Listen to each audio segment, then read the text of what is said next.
Alright mga master, so mayong adlaw so diyata karon sa baybay mga master.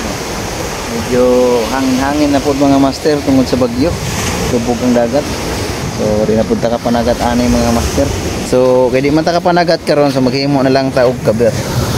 Yan so mao na ang atong kuan karon mga master para nato may content.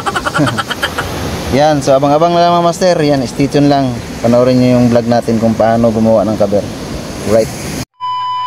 Alright, so muna niya ang akong iputol-putol na daan na asiro mga master. So muna niya itong himuunon ng kabir. Yan, so kuha niya siya kabuok. 19. So agduha mga master, so diretsuhan. So 21 tanan ang saranggat mga master. Yan, so ato siyang suklon aron makita ninyo kung sa ka taas mga master. Yan, so ato siyang suklon sa metrosan. So ang iyang katason ay yan 13 cm mga master. Yan, so muna inyong putol-putulon. Yan, so 13 cm. Yan, so ang number day ani na asiro mga master, number 22. So magyun na ang sakto na himuunon og kabir mga master. Yan, so nibawaan naman ninyo ang sukod. So ato na ning talinisan mga master, so ato nang patulison ang tumoy. Yan, so namoy grinder diha na dako, so mas okay yun, mas mabilis mga master.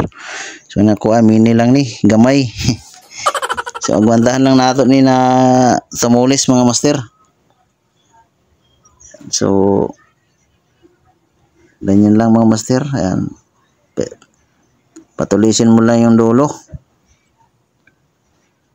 Yan, so transition na natin mga master para mabilis. Ayan, so nahuman ra gyud ta og patalinis mga master. Ayan, so ako din ipakita ninyo ang kaning kuan katong ingon na ho ganina na katong duha na diretsuhan mga master. Yung sa saranggat saka yung sa body, yan inisa na lang natin para matibay. So ang iyang katason kay kuan mga master 16 cm. So mao na ang iyang katason, ang iyang body o ang iyang saranggat. So ako na lang gi diretso para lig-on gyud ang atong kabir mga master. Ayan, so mao day ni ang sukod sa atong body mga master. Ayan, so kuan siya 7 cm. Yan, so ang finish ani kuan 6.5. So mao na ang iyang finish. So dire pod sa iyang saranggat, so 9.5 po ang iyang sukod mga master. Ayan, so mao na ang iyang finish 9.5 og 6.5. So mao lang na mga master. So kinahuman naman ta og sukod, next step na pud ta. Yan, so mao ni ang sunod ninyong buhaton mga master. Yan, so kinahanglan inyong laparon ang sa pikas tumoy mga master. Yan, so kabila matulis, yung kabila malapad. Yan, so para dili siya magliso-liso ang kuan mga master, so hindi siya ikot-ikot. Yan, so mao na i-purpose sa nganong gilapad nato ang tumoy anang asiro. So ganyan lang mga master.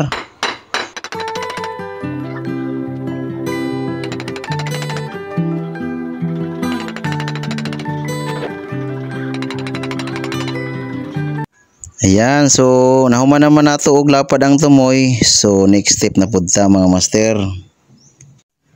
Ayan, so mao ni ang sunod ninyong buhaton mga master. So inyong butangan og gamay na tingga sa tunga.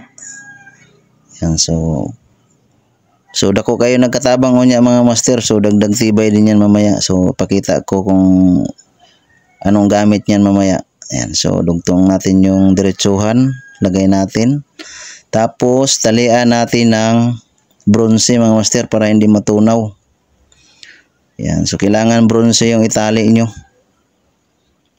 So ganyan lang. So talian lang natin para di siya mulihok mga master. Yan, so pagkatapos natin mapantay, so ato po siyang bugkutan. So talian din natin yung dulo para di siya kalihok mga master. Yan, so nahuman naman ta og pamugkot, so atong i-double check og sakto bugyod ang sukod nato mga master.